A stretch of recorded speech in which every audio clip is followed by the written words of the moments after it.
안녕하십니까? 안녕하세요. 예, 2015년 이제 우리 공식적인 예배로 이제 마지막 시간입니다. 오늘 화요일 시간 함께 주님의 전에 나오신 여러분들을 진심으로 환영합니다. 오늘 저는 연말 감사의 시간, 나눔의 시간이라는 제목으로 함께 말씀을 좀 나누도록 하겠습니다. 다 함께 레위기서 23장 22절에 있는 말씀을 함께 읽겠습니다. 화면 보이시죠? 함께 읽겠습니다. 레위기서 23장 32절 시작. 너희 땅에 곡물을 벨 때에 밭 모퉁이까지 다 베지 말며 떨어진 것을 줍지 말고 그것을 가난한 자와 거류민을 위하여 남겨두라. 나는 너희 하나님 여호와이니라. 아멘. 레위기 23장에는요. 이스라엘 백성들이 지키는 중요한 7대 절기에 대해서 설명을 하고 있습니다. 특별히 23장 우리가 읽었던 22절에 있는 말씀은요. 이제 요제절이 끝난 후에 그리고 이후에 이제 23절에 나팔절이 시작하는 그 사이에 삽입되어 있는 구절입니다. 제가 오늘 이 연말이라는 개념으로 좀 말씀을 좀 생각해 보고요. 그 연말에 과연 성경은 그 연말의 모습을 어떻게 표현했는지를 좀 살펴봤습니다. 우리가 여러분들이 흔히 아는 이스라엘의 7대 절기들 혹시 기억하시나요? 기억하세요? 봄절기, 가을절기 이렇게 얘기하잖아요. 이 본문에 여기 앞에 표를 보시면요. 이스라엘 백성들은 1월 14일부터 시작되는 6월절부터 시작해서 7월 22일까지 이어지는 이 초막절까지 이어지는 이 절기를 그들의 이제 7대 절기로 얘기합니다. 6월절, 무교절, 요제절, 그 다음에 오순절까지 있는 이 오순절은 77절 맥추절이라고도 얘기합니다. 이 절기가 봄절기를 이야기하고요. 그 다음에 7월 1일은 나팔절, 7월 10일은 대속제일, 7월 15일에서 22일은 이 초막절, 장막절이라고 하는 이 가을절기를 갖고 있습니다. 뭐 봄절기는 잘 알듯이 이제 파종하는 시기고요. 그다음에 이 가을절기는 추수하는 시기를 이제 이야기합니다. 근데 이스라엘 백성들의 달력을 가만히 보시면 구성이 이렇게 되어 있어요. 우리도 제사를 지낼 때는 한국 사람들도 음력을 쓰잖아요. 그렇죠? 그리고 생활은 뭘로 하죠? 양력으로 합니다. 그들이 쓰는 민간력과 그들이 쓰는 종교력 두 가지 역이 있었어요. 종교력을 성력이라고 했고요. 제사 지낼 때 쓰는 달력을 종교력 성력이라고 합니다. 그리고 일반적으로 사람들이 쓰는 달력을 민간력으로 이야기했습니다. 그래서 그들이 쓰는 종교력 7월 1일을 가만히 보면 이 표에 보시면 민간력으로 몇 월이에요? 1월이에요. 1월. 근데 이 표를 쭉까지 따라가시면 맨 끝에 보시면 제가 양력이라고 표시했어요. 양력. 양력은 우리가 지내는 달력을 얘기합니다. 우리가 일반적으로 지금 쓰는 이 달력을 얘기하는데 실은 이스라엘 백성들이 나팔절 7월 1일 절기는요. 나팔절을 통해서 대속제를 준비하게 했지만 그 시간 7월 1일은 민간력으로 1월 1일 새해를 맞이했어요.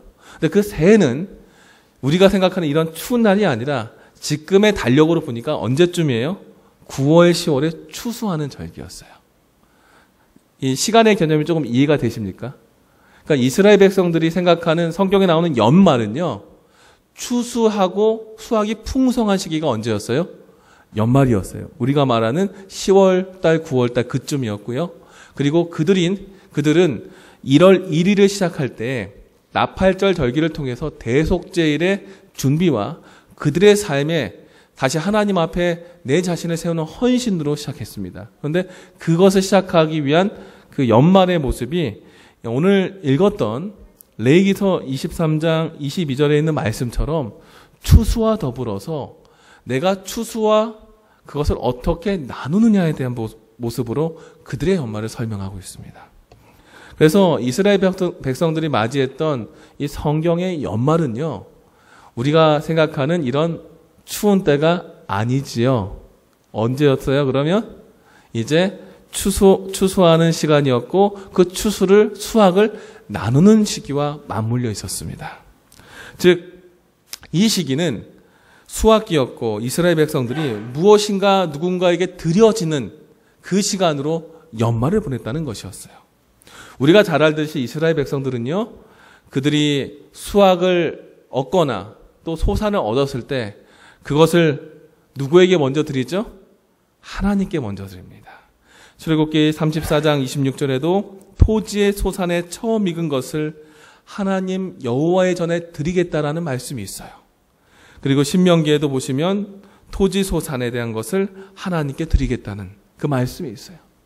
그래서 이 구약의 성경을 가만히 보시면 이스라엘 백성들은 육축이 됐건 땅의 소산이 됐건 그들이 얻은 것에 얼마를요? 처음 소산 또 10분의 1을 누구에게? 하나님께 드렸어요. 즉 이스라엘 백성들의 연말은 이 땅에서 열심히 노력했던 한 해의 결과를 충분히 얻은 것을 누구에게? 하나님께 드리는 시기였습니다. 혹시 여러분들의 삶 속엔 이 연말을 맞이해서 하나님 앞에 특별히 드렸던 어떤 특별한 헌물이나 시간이나 내 마음이 있습니까? 연말은 추운 시간도 아니고요. 한 해가 끝나는 시간도 아닙니다. 왜냐하면 이스라엘 백성들이 썼던 성력과 밀력은 6개월의 차이가 있기 때문에 그들이 생각했던 연말을 어디에 기준에 맞추냐에 따라서 연말이 될 수가 없어요. 그리고 그들이 생각했던 연말은 우리가 쓰는 양력상 언제였어요? 이 가을이었어요. 이 연말은 추운 계절도 아니고요. 이 연말은 한 해가 단순히 끝나는 시간이 아니라 한 해 끝난과 더불어서 내 삶에 얻은 풍성한 소출을 하나님 앞에 어떻게 드리는지를 다시 한번 점검하고 확인하는 시간임을 기억하시기 바랍니다. 그리고 또 하나, 이 연말에 이루어졌던 것이 오늘 우리가 읽었던 말씀처럼 뭐예요? 우리가 갖고 있었던 것을 누구에게? 주변 사람들에게 나눠주는 것이었어요. 수확할 때 밀, 이삭 하나하나를 다 수확하지 말고 뭐 하라고요? 냅두라고요. 가난한 자나 나그네나 혹은 외국인이나 주변에 어려운 사람들이 그것을 통해서 뭐 하도록?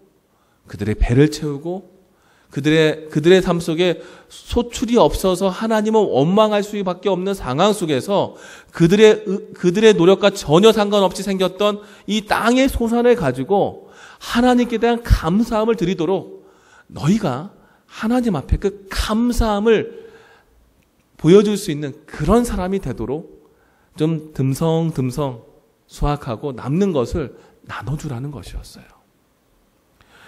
이스라엘 백성들이 생각할 때 이 연말은 어떤 것이었을까요? 단순히 한 해에 대한 마감이 아니었다는 것이었어요.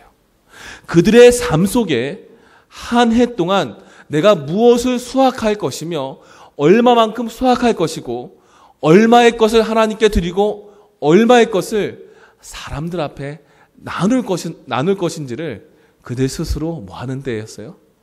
생각해보고 실천하는 시기였다는 겁니다.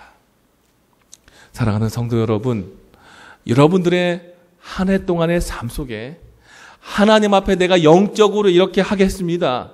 내가 육적으로는 이렇게 헌신하겠습니다라고 결심하고 기도하고 내 나름대로 하나님 앞에 내 마음을 드렸던 그 삶의 시간이 2015년 12월 30일을 향해 가는 이 시간, 여러분은 얼마의 것을 얼마만큼을 하나님 앞에 드릴 수 있는지 다시 한번 내 삶을 주님 앞에 내려놓고 내 삶을 하나님 앞에 다시 한번 재헌신하는 시간이 되기를 간절히 바랍니다. 실제 이 초막절에 대한 이야기를 가만히 보면요, 이 7월에 있을 초막절을 두고 이제 수확과 소출이 충분한 시기에 대해서 이제 보드라 선지자는 이렇게 설명합니다. 이 절기는 과수원과 감람원과 포도원의 산물로서 하나님의 은혜를 인정하는 절기였다. 즉 나팔절을 준비하고 새해를 준비하면서 그 새해를 준비하기 위해서 그 연말에 그들의 삶은 그들의 밭의 소출을 충분히 뭐 한 거예요? 하나님께 드릴 만큼은 충분히 드리고 내 창고에 드릴 것도 들이되 내 것까지 끝나는 것이 아니라 남이 가져갈 수 있을 것마저도 뭐 한 거예요? 충분히 나눠 두면서 그들이 맞이할 새해, 그들이 맞이할 하나님의 은혜의 해를 준비하는 축제 시간이 그들의 연말이었습니다. 여러분들의 삶 속엔 누군가를 함께 돕고 누군가와 함께 하는 것을 통한 기쁨과 감사함으로 여러분들의 이 연말이 마음이 포근한 시간입니까? 아니면 날이 춥기 때문에 거동도 불편하기 때문에 그저 작년과 같이 전해와 같이 쓸쓸하게 지나가는 한 해입니까?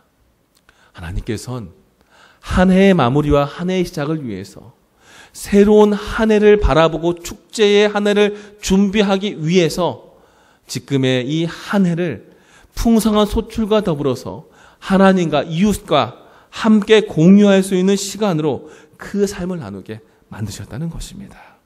그리고 그들은 땅의 소산을 통해서 하나님의 은혜를 충분히 누렸고 하나님께 대한 감사를 또 그들의 예물을 가지고 하나님 앞에 예배하기 시작했습니다.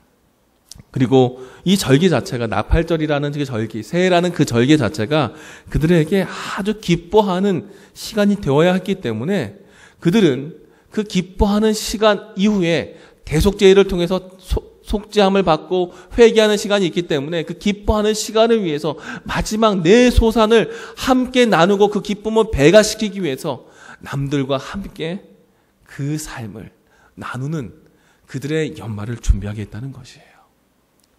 여러분들 혹시 너무나 기쁜 소식이 있으면 내가 좋은 소식이 있고 기쁜 소식이 있으면 혼자 가만히 갖고 계십니까? 아니면 누가 푸시하지 않아도 주변에 가서 이야기합니까? 어떻게 하세요? 이야기하죠. 내가 한 해 동안에 얻은 것에 대한 감사와 기쁨이 그냥 가득하면 뭐 하는 거예요? 나눠주는 거예요. 내가 이것이 필요하냐 안 필요하냐 그건 두 번째 문제고요.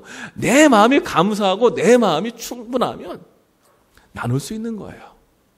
이스라엘 백성들이 하나님의 절기 새해를 맞이하면서 그들 스스로 그들의 연말을 어떻게 준비했을까요? 감사한 마음, 한 해 동안 함께 하신 하나님의 은혜를 나누고 싶은 그 뜨거운 마음을 가지고 그들의 삶을 하나님 앞에 준비했다는 겁니다.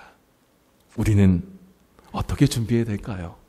우리의 연말을 어떻게 준비해야 될까요? TV에서 나오는 시상식 하나씩 보고 준비해야 될까요?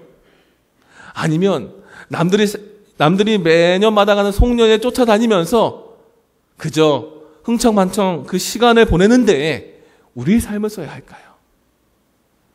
분명히 성경엔 그 연말에 대해서 소출에 대한 것에 대한 감사와 소출을 함께 나누는 그 삶에 대해서 이야기합니다.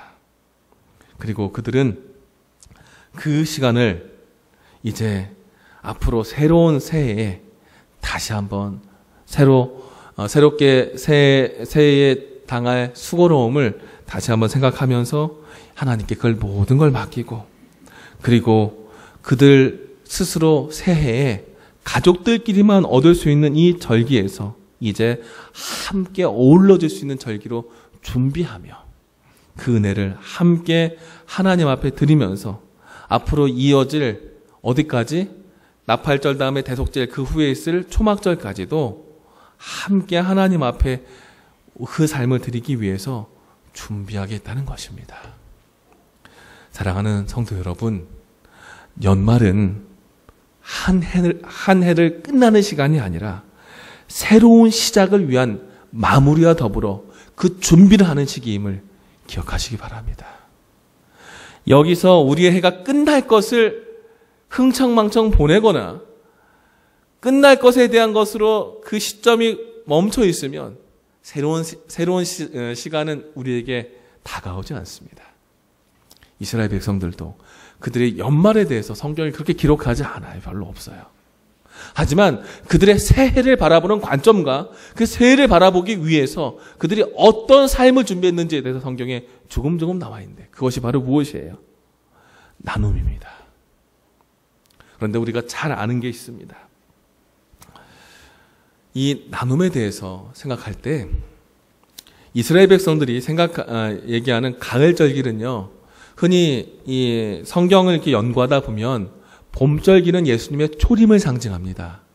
기억하시나요, 혹시? 오랫동안 신앙생활 하신 분들, 유월절, 무교절, 요제절, 오순절은 예수님의 초림을 상징하죠. 그러면 가을절기는 무엇을 상징한다고 혹시 배우셨나요? 예수님의 재림을 상징합니다. 그래서 여기 보시면 나팔절은요, 예수님의 이제 다시 오실 소식이 전해지는, 재림 소식이 전파되는 그 시기를 이야기하고요. 대속죄일은 예수님의 하늘 성소 봉사가 끝나지고 이 땅에 뭐 하시는 시간? 재림하시는 시간을 상징합니다. 그리고 장막절, 초막절로 얘기하는 이 일주일의 시간은요, 우리가 예수님이 이 땅에 오시면 저 하늘까지 어떻게 해요? 올라가죠. 하늘 올라가서 우리가 몇 년 동안 왕노릇하죠? 1000년 동안 왕노릇하다가 이 땅에 다 불로 정결하게 되면 우리가 저 하늘에서 새 예루살렘 성과 구원받은 의인들이 같이 이 땅에 같이 예수님과 이 땅에 다시 내려오죠. 에덴을 다시 창조하면서 우리가 잠깐 하늘에 몇 년 동안 있어요? 1000년 동안 있어요. 1000년 동안 있을 새 예루살렘에 거주하는 그 시기를 상징합니다. 그래서 이 가을절기의 나팔절은 신학적인 의미 속에 무엇을 갖고 있냐면 예수님의 재림을 상징하고 있어요. 즉 새로운 한 해를 여는 그 시점을 준비하기 위해서 이스라엘 백성들은 하나님께 대한 헌신과 이웃에 대한 나눔을 함께 뭐 한 거예요? 준비했고요. 이 나팔절 자체가 상징하고 새해가 상징하는 것이 이 땅에서의 우리의 삶 다음에 저 영원한 하늘에서의 우리의 삶을 준비하는 그 시점에서 우리가 해야 될 것을 오늘 레위기 23장 22절에서 설명하고 있다는 것입니다. 즉 연말에 이스라엘 백성들의 모습은요, 이 땅에 살아가는 하나님의 백성이 세상의 마지막 때에 무엇을 준비해야 되는지에 대해서 설명하고 있다는 거예요. 아까 제가 보여드린 것처럼 연말은 새로운 시작을 위한 마무리고 새로운 삶을 준비하는 것이었어요. 마찬가지로 우리가 세상의 마지막 시대에 살고 있는 재림 성도가 한 해를 마감해 가면서 새해를 기다리듯이 이 땅에 우리의 생명이 맞춰지는 그 시간을 생각하면서 다가오는 영원한 생명과 사랑하는 예수님을 만나고 싶어하는 그 두근거리는 뜨거운 가슴 설레이는 그 마음을 가지고 새로운 영적인 준비를 해야 된다는 것입니다. 그래서 그 헌신은 무엇이냐면 하나님께 대한 헌신이에요. 하나님께 대한 헌신인데 그들은 그들의 소출의 첫 번째 것 10분의 1을 하나님께 드렸어요. 말라기서에 보면은 그 11조를 드리는 모습에 대해서 10절부터 12절에 나오는데요. 다른 건 다 제하겠습니다. 11절 잘 아시니까요. 12절에 있는 말씀 한번 읽어보겠습니다. 3장 12절 시작. 너희 땅이 아름다워짐으로 모든 이방인들이 너희를 복되다 하리라. 만군의 여호와의 말이니라. 너희 땅이 어떻게 된다고요? 아름다워진대요. 여러분 농사 지어보셨습니까? 농사 짓는 땅이 솔직히 아름답습니까? 소출 다 하고 나서 겨울 되면 휑합니다. 그리고 파종하기 전 되면 뭐부터 거기에 쌓이죠? 잡초부터 무성합니다. 이거는 그래도 좋은 밭이나 그렇죠. 이스라엘 백성들이 있는 그 땅은 어떻습니까? 물이 많습니까? 우리처럼 기름진 땅입니까? 척박해요. 근데 하나님께서요, 척박한 그 땅에, 아름답지 않은 그 땅에 너희 땅이 아름다워지겠다라고 얘기합니다. 무엇이 아름다울까요? 땅이 아름다운 것이 아닙니다. 척박한 땅이건 잡초가 무성한 땅이건 그걸 잘 개간하고 성실하게 하나님 앞에 드리겠다는 마음으로 농사져서 그 땅에서 나오는 무엇이? 열매가, 소출이 아름답겠다는 거예요. 땅이 아름답다는 말은 그 열매가 아름답고 가치 있다는 겁니다. 결국 하나님께 헌신한 그 삶은 하나님 앞에 드리는 신앙적인 요소만 하나님께 드린 것이 아니라 그들의 삶 속에 나타난 모든 삶의 요소와 그 모습, 삶의 결과가, 그들의 행위가 아름다운 열매로 열매 맺고 하나님 앞에 아름다운 삶으로 만들어지겠다는 겁니다. 즉 하나님께 대한 헌신은 단순히 교회의 맹목적인 순종을 하는 것이 아니라 하나님 앞에 내 삶을 드림으로 그 하나님 앞에 드리는 그 마음을 가지고 우리의 삶이 늘 성령 충만한 삶으로 세상 앞에 멋지고 사랑스럽고 칭찬받을 만한 삶으로 구분된 성령 충만한 삶이 된다는 것입니다. 재림을 준비하는 사람들, 그리고 세상의 마지막을 살아가며 새로운 시대를 기다리는 우리들의 이 연말은 어때야 될까요? 단순히 한 해를 마감하는 의미에서 송년회하면서 그 시간을 흘려보내는 것이 아니라 다가올 새해를 준비하며 다가올 새해에 다시 한번 하나님의 은혜와 그 은혜를 함께 나눌 여러 사람들에게 우리가 이미 받은 은혜를 나누고 그 안에서 함께 하신 하나님은 발견하는 그 시간으로 그 연말을 보내야 된다는 것을 성경은 가르칩니다. 사랑하는 성도 여러분, 우리의 삶이 나의 이미 얻은 구원을 우리 주변에 함께 나누고 내가 받은 은혜를 함께 하나님과 이웃에게 헌신할 수 있는 그런 성도의 삶이 되기를 간절히 바랍니다. 그리고 하나님께 대한 나눔과 더불어서 이웃에 대한 나눔입니다. 이웃에 대한 나눔인데요. 혹시 이 책 보셨나요? 멈추면 비로소 보이는 것들. 그 유명한 스님이죠. 해민 스님의 책인데요. 이 젊은 스님인데 참 책을 보면은 내용에 여러 가지 좋은 가르침들이 있어요. 근데 이분이 나눔에 대해서 이런 것들을 좀 기록했어요. 살면서 고마움을 많이 느낄수록 더 행복해집니다. 세상에 나 혼자 뚝 떨어져 있는 외로운 나가 아니고 서로 연결되어 있는 사람들 속에 나를 느끼기 때문입니다. 고마움을 느낄 때 우리는 진리와 더 가까이 있습니다. 스님이 쓰신 말인데요. 저는 이 말씀을 보면서 성경에 있는 얘기가 너무 비슷하다. 구원은요, 한 사람의 돛닦는 신앙으로 이룰 수 없습니다. 그렇죠? 내가 믿은 구원의 기쁨을 나누고 전하고 그리고 그들이 그 안에 같이 들어와서 이 땅에서 어우러지는 것이 경험될 때 어디까지 이어져요? 하늘의 영원한 구원까지 이어진다는 거예요. 즉 이 땅에서 나누는 것, 소출이 풍성한 그 밭에 이웃을 위해서 일부러 배려하면서 그 소출을 남겨놓는 그것은 내 삶 속에 철저한 내 이득과 하나님의 것만 가져가는 것이 아니라 세상에 꼭 삼자가 있다는 거예요. 나와 하나님 그리고 이웃이 함께 공존하면서 나와 이웃 사이에 하나님이 함께 하신 것을 같이 나누면서 영원한 하늘을 준비하는 그 삶이 이스라엘 백성들의 연말이었고 그들이 살아야 할 그 모습이 마지막 때의 새로운 시대를 열어야 할 우리가 살아야 할 지금 이 시대의 연말이고 이 시대의 우리의 모습이라는 겁니다. 우리 안에 고마움과 기쁨이 먼저 있을 때 나눌 수 있습니다.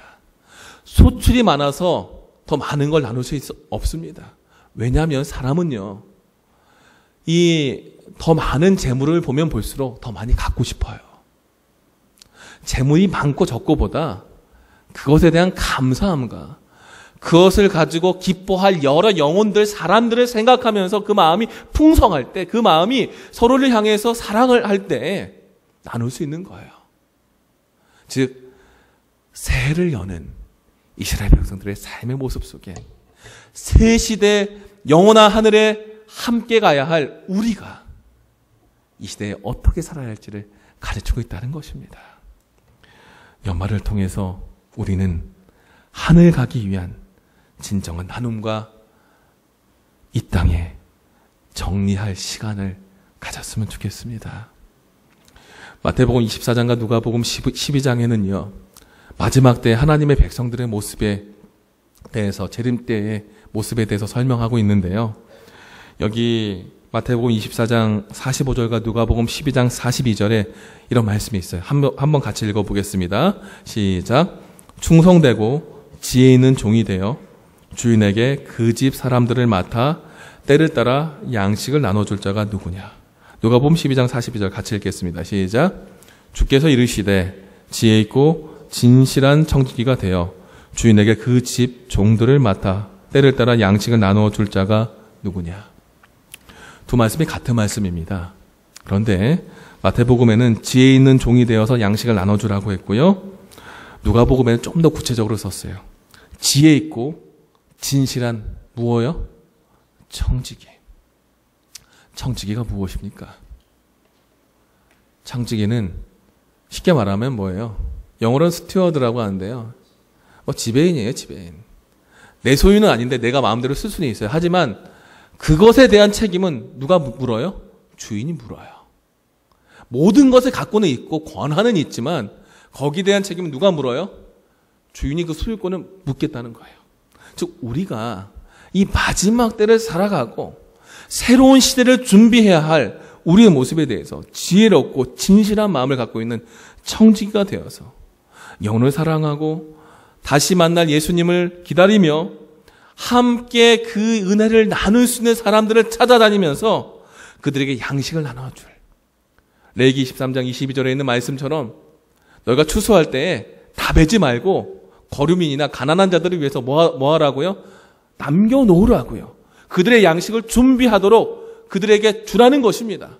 마찬가지로 이 땅에 살면서 나의 만족, 나의 기쁨이 아니라 그들에게 영원한 하늘에 함께 갈 수 있는 소망을 나눌 수 있는 기별, 혹은 그들이 그 기별을 볼 수 있도록 우리가 도와야 할 우리들의 삶의 구체적인 도움들을 나누라는 것입니다.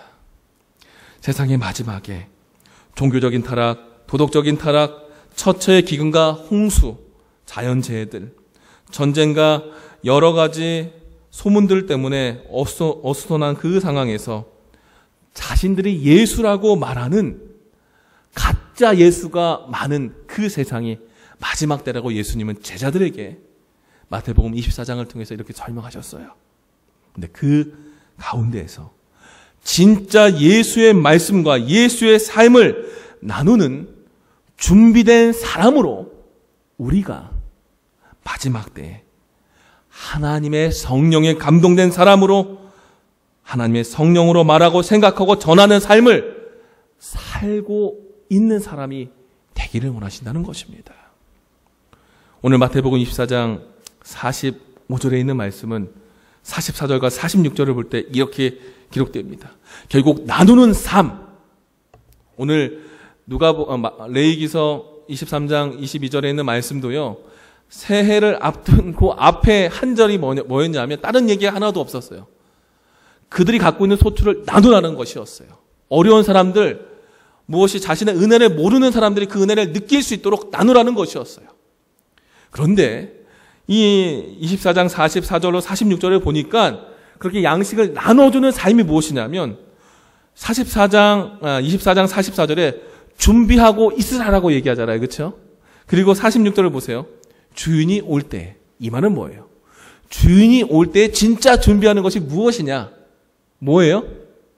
나누는 거예요. 무엇을요? 구원의 기별, 복음, 우리가 갖고 있는 내 삶의 여러 가지 청지기로서 받은 달란트들을 나누는 것으로 새 시대를 준비하라는 것이었어요. 이스라엘 백성들의 새해는 분명 7월 1일 나팔절이었습니다. 7월 1일 나팔절을 준비하고 새해를 준비하는 그들의 삶은 새해를 준비하기 위해서 그들의 연말은 구원의 은혜를 나누고 영혼들에게 함께 그 기쁨을 전하는 데 있었습니다. 그리고 7월 1일로 새해로 표상된 나팔절은 예수님의 재림을 상징하는 그 날입니다. 재림을 기다리고 재림의 그 목전에서 예수님을 만날 그 목전에서 우리가 준비해야 할 지금 이 시대의 우리의 모습은 어때야 될까요? 그들이 그랬던 것처럼 나누고 함께 그 은혜를 베풀 수 있어야 된다는 것입니다. 연말이 새해를 준비하듯 마지막 때의 영생을 준비하듯 영원한 구원의 나팔 앞에 서야 할 설 사람으로 준비하는 그 시간이 우리의 연말입니다. 시간이 얼마 안 남았어요. 올해도 이틀 남았습니다. 하지만 이틀 뒤면 우리에게 새해가 오듯 이틀 뒤면 이틀 더 가깝게 우리는 나의 예수님을 만날 시간이 가까워집니다. 사랑하는 성도 여러분, 우리의 삶에 그 예수님을 다시 한번 만날 가슴 설레이는 뜨거움과 우리의 그 구원의 은혜를 함께 나눌 아직 그 은혜 모르는 사람들에게 우리가 함께 그 말씀을 전하고 그들에게 우리가 받은 그 삶을 공유하고 우리가 갖고 있는 작은 소유나 작은 미소라도 함께 나눌 수 있는 그런 연말의 시간으로 우리의 삶을 준비하기 바라며 말씀 마치겠습니다.